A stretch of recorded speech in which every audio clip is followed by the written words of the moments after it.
Hello and welcome to the first ever live streaming. Well, it's not a live stream. It's a video. First upload onto our brand new YouTube channel, The Press Zone. This is The Press Zone Podcast with your host, John Pulowski, and myself, Ty Kane. Back with another great episode today. Quick shout out to our manager and producer, Ian McQueenie, Our editor, putting it all together. Ian McQueenie, running the YouTube channel for us. Now I get to say like and subscribe on the YouTube channel. Exactly. And let us know about the video quality because we're still getting things set up. Let us know So, what you want to see. Very, very exciting podcast here we have for you today. The top 25 teams in the country. We're going to go 25 to 11. Yep. Leave you off on a bit of a cliffhanger. Right. Next episode, we'll be back with the top 10. Wow. Number 25, a team that I'm super high on. Out of the Big Ten, the Rutgers Scarlet Knights. So with Rutgers, they're a team that you can either have like top. I've seen people have them like top 15 in the country. Right. I've had some people not rank them. Yeah, it's not even ranked. Yep. All depending on how much you took away from last season. Right. We placed them at 25 because I think we both thought it was a bit of a fluky year. It's going to be hard for them to repeat what they did last year. They won a ton of big games on the road. Yeah. A lot of close games. But things to look forward to for this year is they didn't lose any close games at all. Right. They played a ton of close games too. Especially in a pretty competitive Big Ten. I don't think that there's a ton of depth this year. Northwestern's going to be pretty bad. Big fall off for Minnesota. Right. But in terms of the best conferences in basketball, Big Ten's up there, man. Big Ten's up there. And they're bringing back a guy who really is superstar potential. Could be maybe even a borderline Big Ten All-First team in Ron Harper, who had a really good year last year.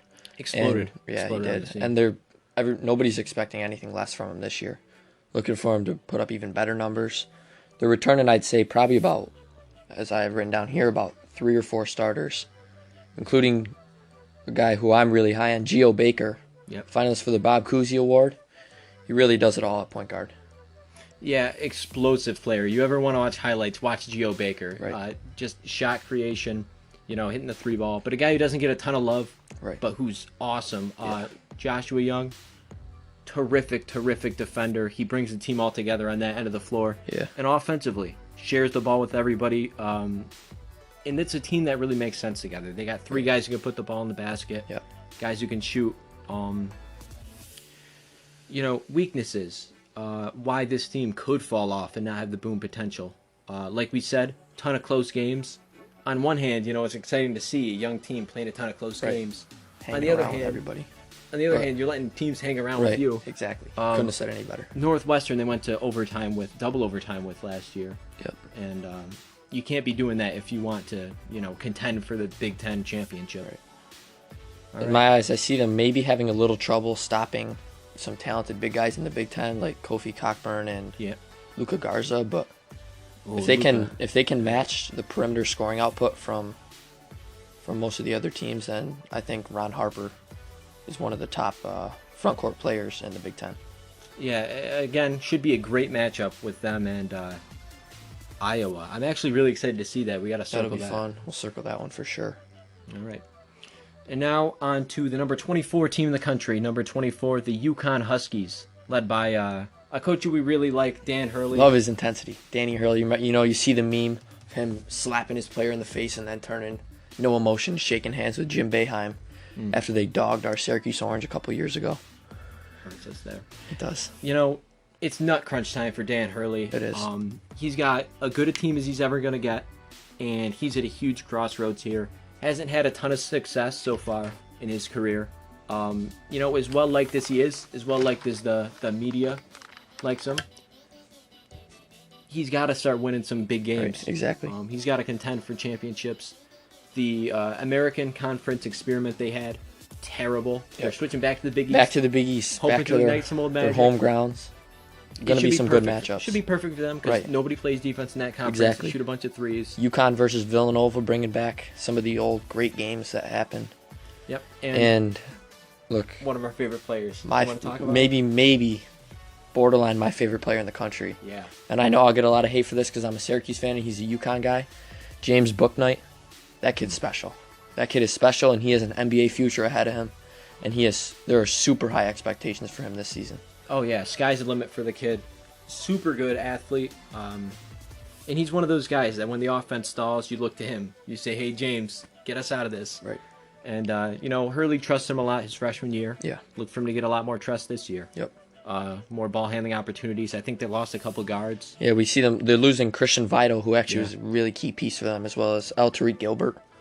But Jalen Gaffney will step into a starting role, as well as likely a guy who we both followed a lot in high school because he's pretty local to us, Andre Jackson. Yeah. Played at Albany Academy, just about an hour and a half away from us. And he could be the most athletic player in this class. He can dunk the ball. He can fly. And he has some special talent. I'm looking at this roster. In terms of the most athletic team, certainly in the Big East, it's UConn, man. Right. Prepare for when these guys play. Maybe a missed three. Yeah. A putback slam is going to be thrown down by either Andre Jackson or James Bouknight. Right. And I think is my favorite part of this game. And I really like their guy who probably will be playing center for the most part, Akok, who's super, super athletic. And he's a phenomenal shot blocker. They don't have a lot of bigs. Again, it's weird that this is the first year they're in the American, they're in the Big East, because they have a Big East built roster. They have kind of smaller wings, but bigger guards, shoot a lot of threes, and like we said, not a lot of defensive rebounding. Right. And Akok, I remember I was watching them play. I believe they were playing Memphis. It was a really good game, and his Achilles just exploded. Yeah. And I watched it happen, and I'm really hoping he comes back better than ever. Looking at the recruits right here, of course, Andre Jackson, absolutely a terrific player. I think he's going to put a lot of people on notice this year. Yeah, he will. Probably not a pro guy right away, but... And you have written down here, if they can limit their turnovers and control the pace, we could see UConn competing for a Big East championship this year. That's the name of the game. A lot of the Big East teams, they're going to control the tempo, and Dan Hurley's got to really prove himself to be as good a coach as we think he can be. Right. Right. But certainly to put the team's prestige in the map, huge 2020 is going to be needed by UConn. Yeah, we're hoping so. All right. Now on to an American team. Cincinnati, the Bearcats, consistently a really, really solid team. I'm not going to lie, Cincinnati. You disappointed Ty a little bit. I had to fight hard to keep him on this top 25 list. Look, Jerron Cumberland, guy who I loved watching. I felt like he was there for about 10 years. He's gone. They bring in a transfer from Colgate, Rapolis Ivanauskas, who, in the few games that I watched of Colgate last year, I really enjoyed watching. He's terrific.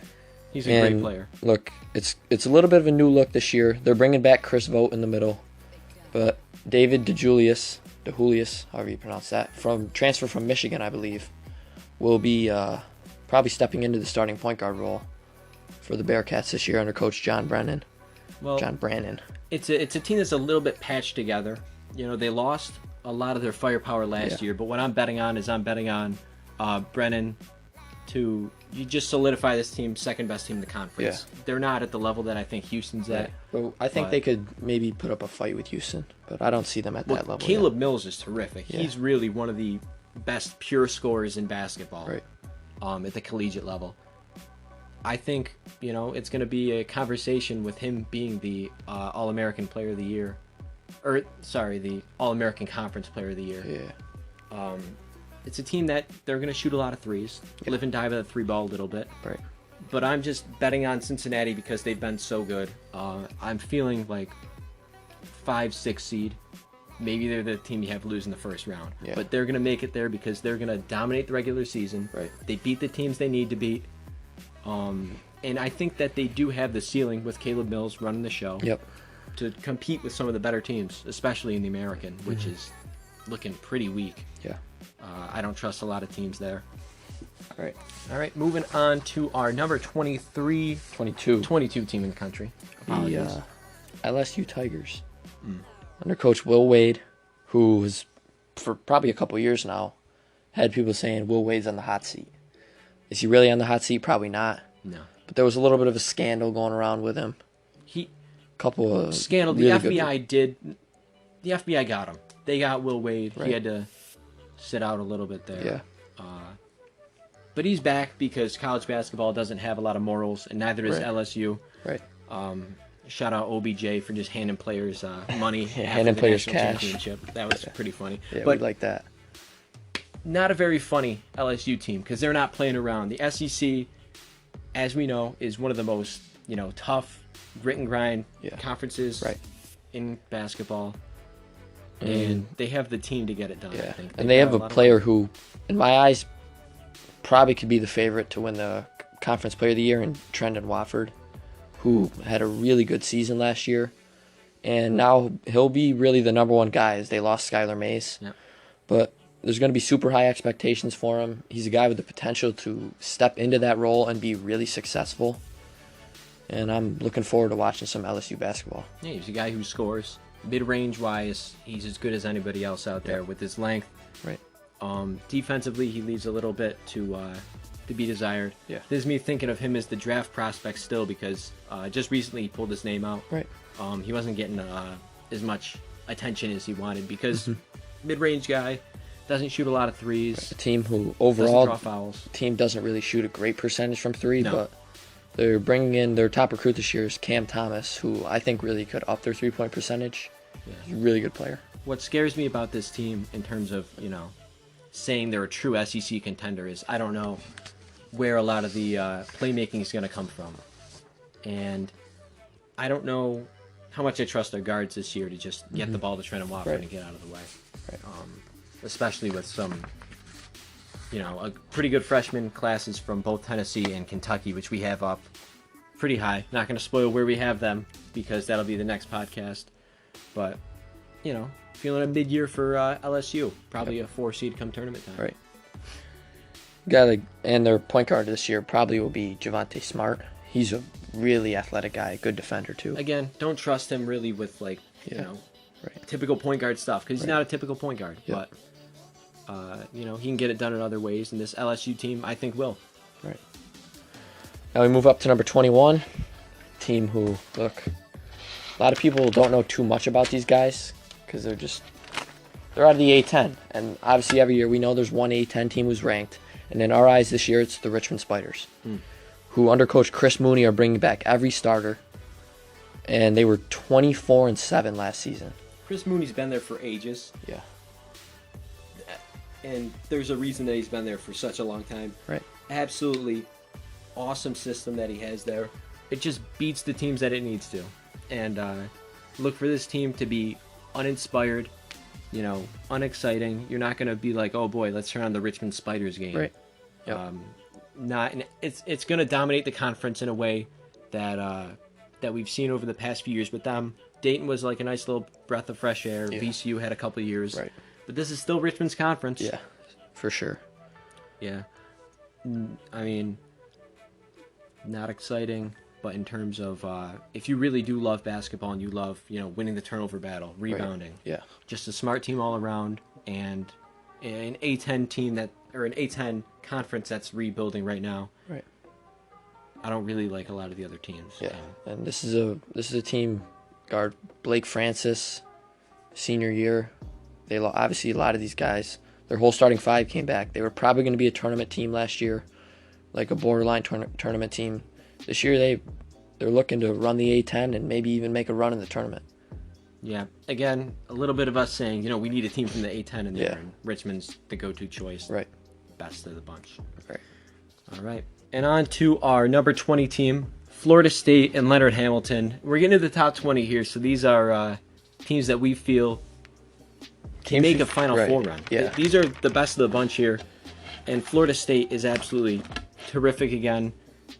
People look at them firsthand and they go, hey, they're losing 2 guys to the draft. They're losing a couple key seniors. Yeah. But Patrick Williams came off the bench for them, wasn't absolutely, necessary for them. He will be replaced and improved upon with Scotty Barnes coming into the system. Scotty Barnes, yeah. Devin Vassell is a big loss. That's probably why they're, 8 spots lower than what I'd have them at if they had a kid like that. But yeah. Also losing Trent Forrest, who started there for a couple years. Yeah. But this year, MJ Walker. This is your year, my man. Let him cook. And this is a Florida State team who I really think might be the most underrated team in the country. A lot of people, low expectations, middle of the pack ACC team. I see them competing for another ACC title, which they actually did win last year. They won the regular season title. This team's very much in the mix. Don't get it twisted. Them losing the key pieces that they did. MJ Walker is going to get the opportunity here to prove that, what he had last year, he can build upon, and he can. I mean, is he a favorite right now to win ACC Player of the Year? He's close to it. Very close to it. Because it's a Florida State team. Guys. Their length, their defense, the Florida State system that Leonard Hamilton has built up over the past few years. Started off a couple years ago with a big run when he was a 9 seed. All of a sudden, he's getting top recruits like this kid, Scotty Barnes, coming in. Number 9 recruit in his class. Power forward, small forward. I'm even hearing that he's going to run the point a little bit. He was actually a finalist for the Cousy Award, which had people losing their mind, but he can handle it. He might be their go-to ball handler, too. Yeah, MJ Walker, not a traditional point guard. We have him slotted in there right now. But that could very well change if they want, Scotty Barnes to run the point. He's got pretty good vision. Obviously, hard to judge him. I haven't seen a ton of his tape, but what I saw was, good God, he's a super athlete, and we know what Leonard Hamilton does with good athletes. He turns them into high-end prospects. Exactly. You're going to be hearing his name all season long because he's going to be in Freshman of the Year talks, and he'll also be in the early lottery. In terms of, other guys, I really like Malik Osborne. He's going to have to step up again. Raquan Gray, the front court returns, and a front court returning for Florida State that was dominant. They dominated bad teams. Big, strong, physical. Versatile. Right. It's a tough team to get buckets on, and if MJ Walker, if he just goes off one game, this is the scariest team you can even come in contact with, I think, out of the ACC. In terms of what they do to your best wings. And bit of a gap in terms of wings. I don't think there's a ton of great wings this year. Yeah, especially in the ACC. I mean, Scotty Barnes has every opportunity to prove himself here. It'll be a really fun year for Florida State. And we are moving on to the number 19 in the team in the country, Houston Cougars. Under Kelvin Sampson, probably the clear-cut favorite to win the American Conference this year.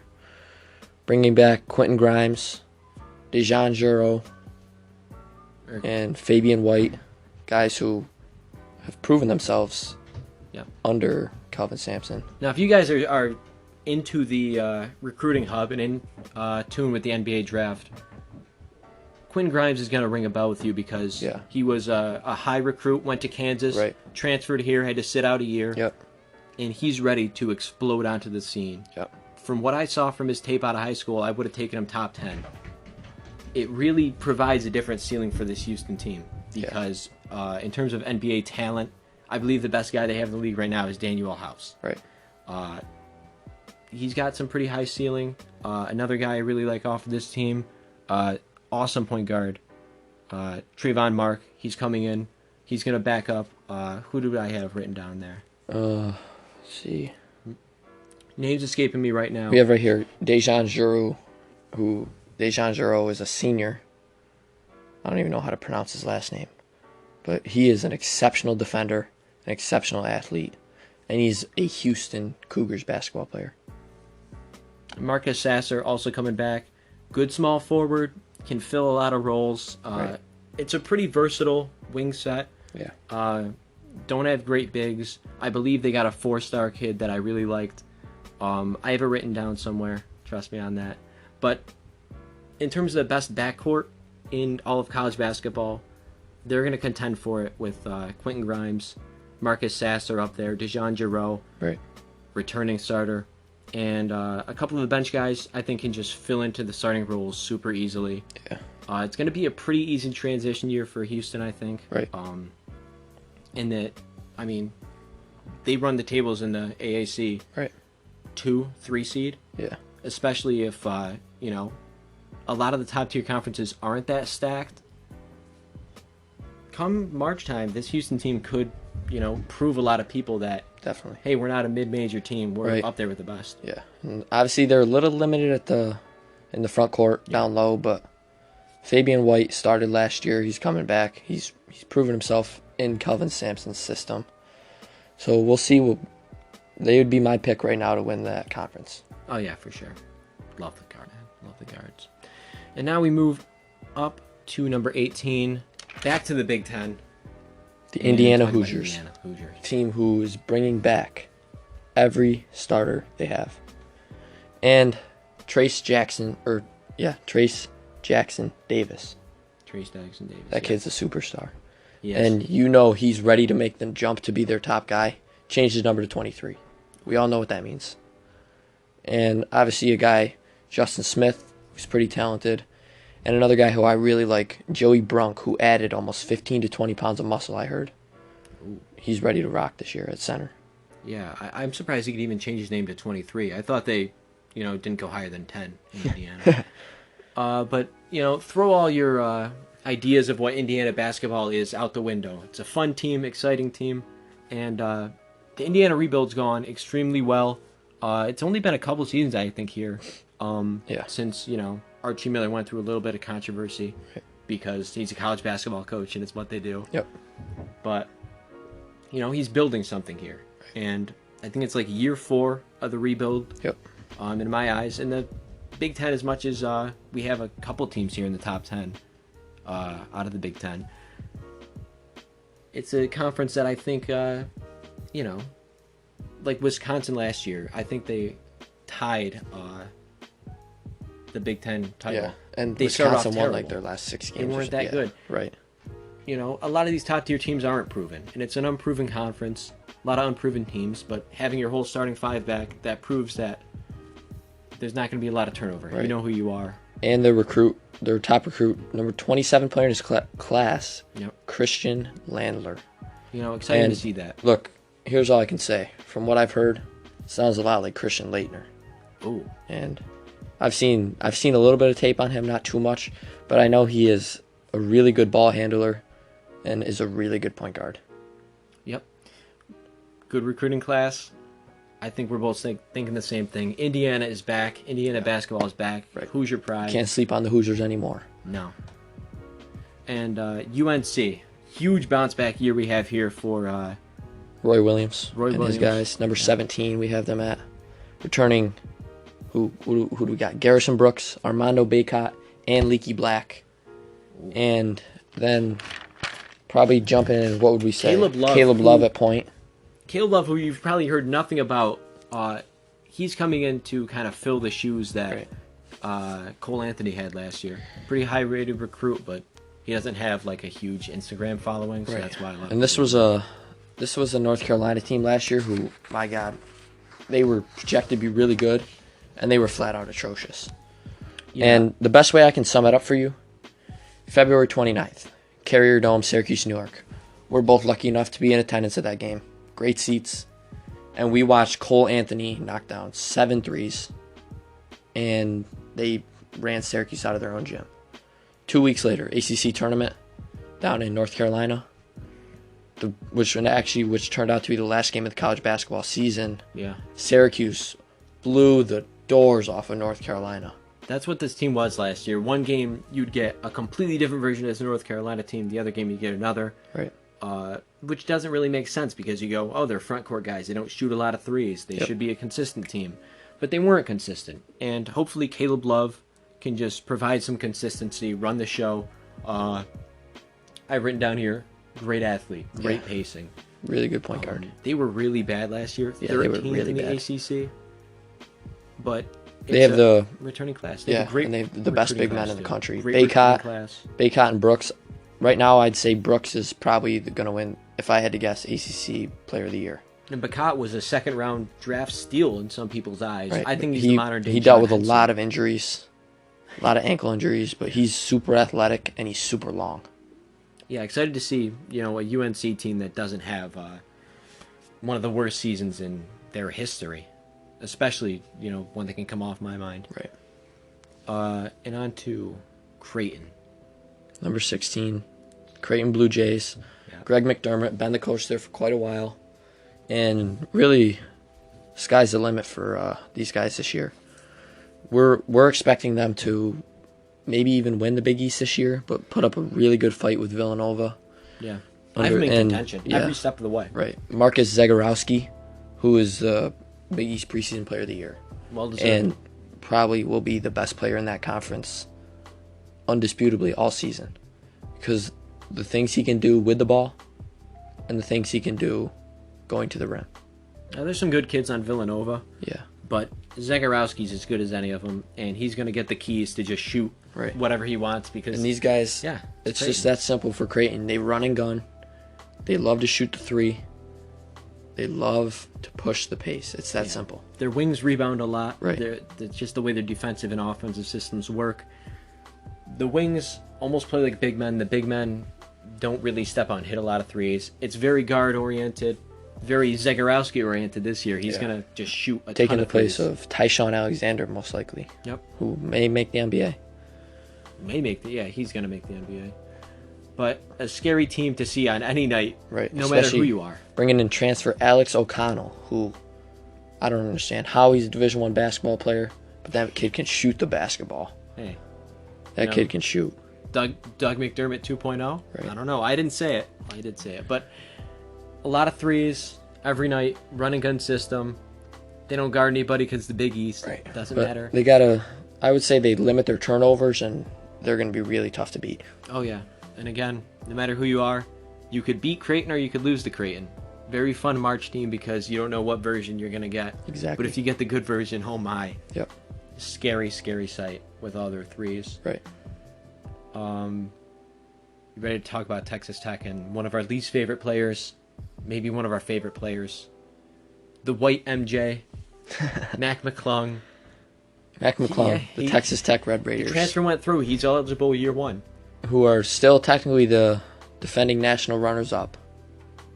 Made that immaculate run, that unbelievable run with Jarrett Culver at to the national championship game, where they did lose in overtime to Virginia. Oh, so close, yet so far. But Chris Beard and those guys are really looking to make some noise again in the Big 12 this year. Chris Beard's got a fantastic system. They play great defense. I think you wrote it down here. 40, 50-point dog fights. That's what this team's going to revolve around. It's just a pro style of defense, up in your grill, man-to-man, never coming out of it. And they have a guy like Kyler Edwards who's at the center of it, an exceptional defender who we are really looking to see make the jump offensively this year. He's a good shooter, played in that national championship game. I'd really like to see him up his point production. A lot of talking defensively. It's what I love so much about the defense. Everybody's yelling. Chris Beard's yelling. I think his wife's yelling in the stands. His grandmother's yelling. Yeah. But Mac McClung really unlocks his team. And he just received his waiver maybe last week, I'd say. And so question. Are we still mad? Do we still not like Mac McClung even though he's at Texas Tech? Because I still think of him as a Georgetown guy. Yeah, I know. And Georgetown, obviously, we're some Syracuse boys. Yeah, I'm a Georgetown hater. I'm not Georgetown. Georgetown sucks. That's the way we walk around. That's the way we believe in things. But Mac McClung, our liking for him goes up because now Syracuse doesn't have to worry about him when they play Georgetown. Yep. But I don't hate him personally. He's a guy who actually probably will fit in that system really well because he's super athletic. Yeah. And they're going to be looking for guys to score in bunches and knock down shots, and he's capable of doing both. Yeah, that's why I think Chris Beard took a bit of a chance here to adding him to a team that knows who they are. Right. He's an explosive kid. You love to watch him dunk. You love to see the Instagram highlight reel. Right, his old high school tapes when he was just dunking everything. How old is he now? Like 27? Doesn't matter. Texas Tech's going to be really good in a tough Big 12. Yep. Well, at least at the top. Depth in the Big 12. Never heard of her. On to the Pac-12. Is this our first Pac-12 team in the top 25? Oh, yeah, it is. Yeah, it is. The Oregon Ducks. Pac-12. We got a couple, Dana Altman. Got a couple honorable mention Pac-12 teams. It's not as bad as it could be theoretically. Right. Yeah. There's good teams. I'd say the top 5, top 6 I like, and top 2. Oregon. The Ducks. Look, Dana Altman, proven coach, but at the same time they've lost their starting guard, Peyton Pritchard, who was unbelievable. a 4-year starter there, did some unbelievable things for that program. Last year it was happening for him. Right. I thought come March, he's going to put people on standby, boost his draft stock a little bit.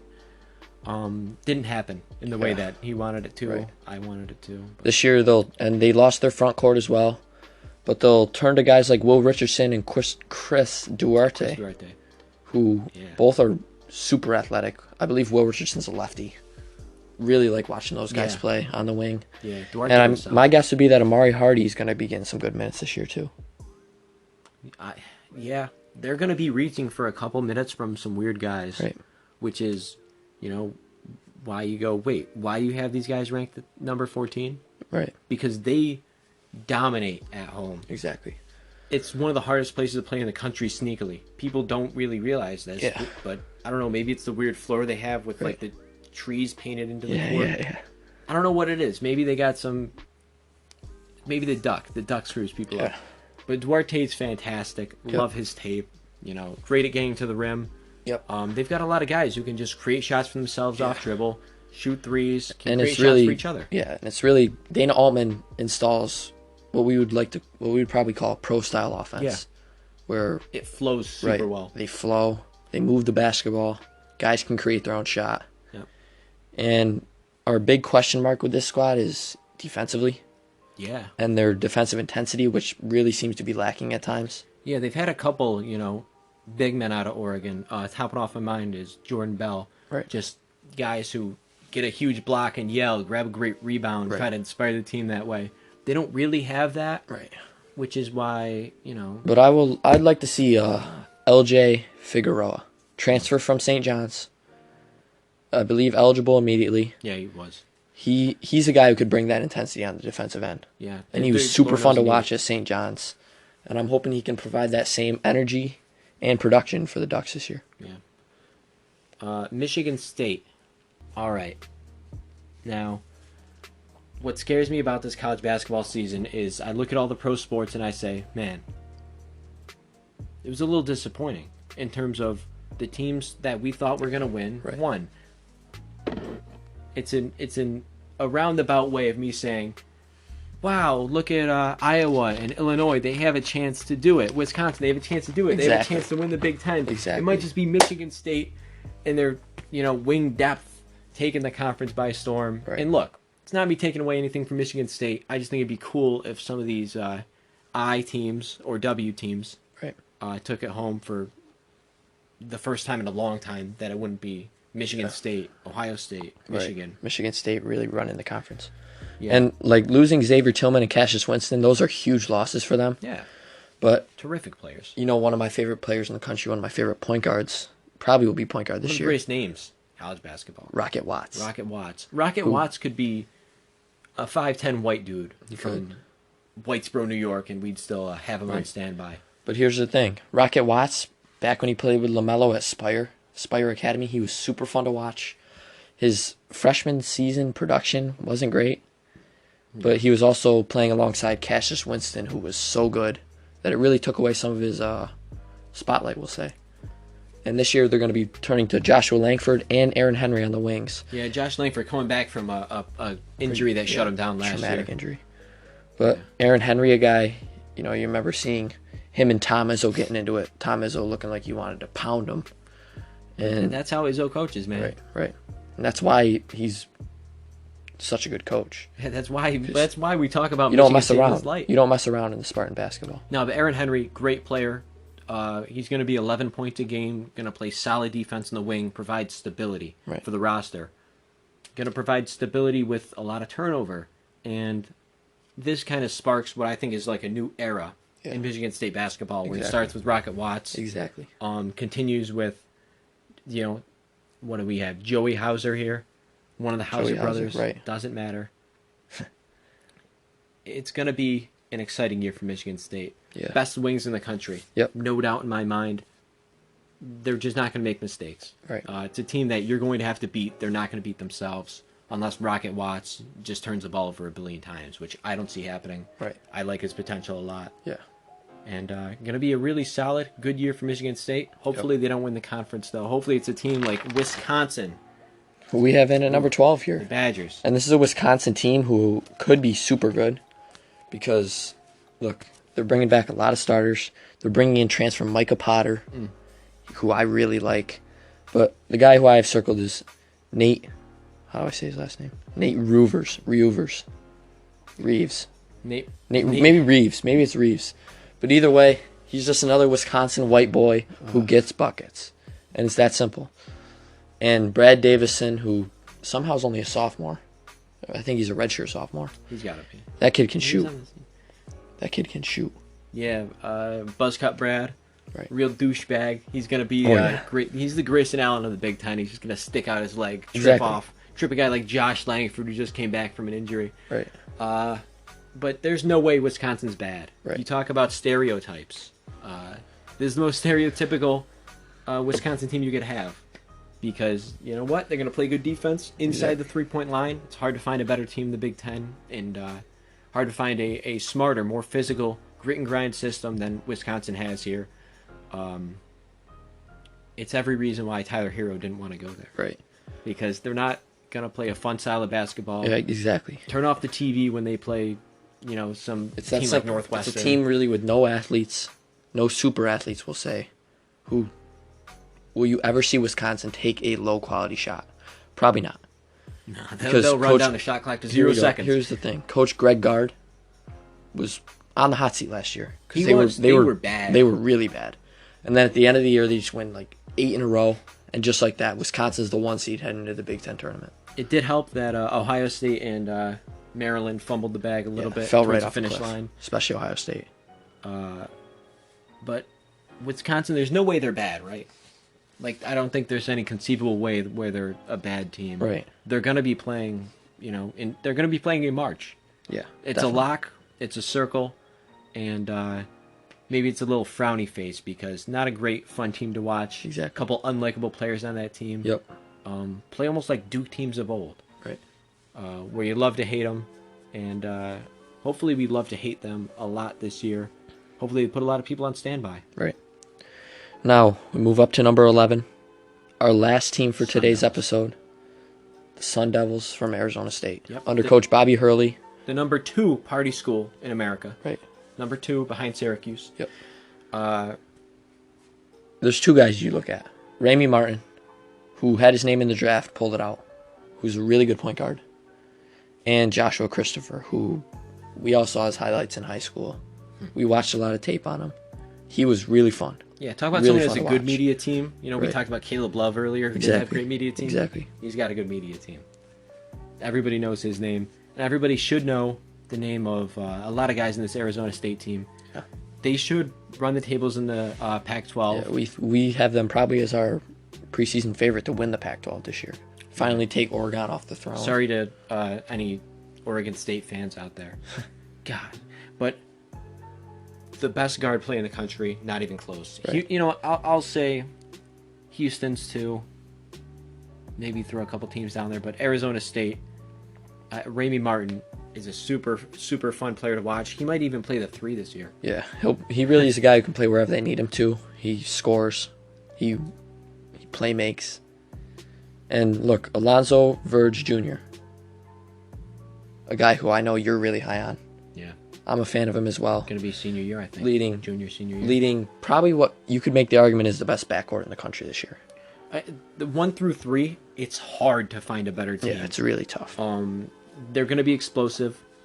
They're going to have the highlight reel plays. Right. They're going to be what USC would like to be. They're going to be what USC was a couple years ago with Lonzo Ball. And they're going to provide excitement. Right. And with that excitement comes a little bit of expectations here. Yeah.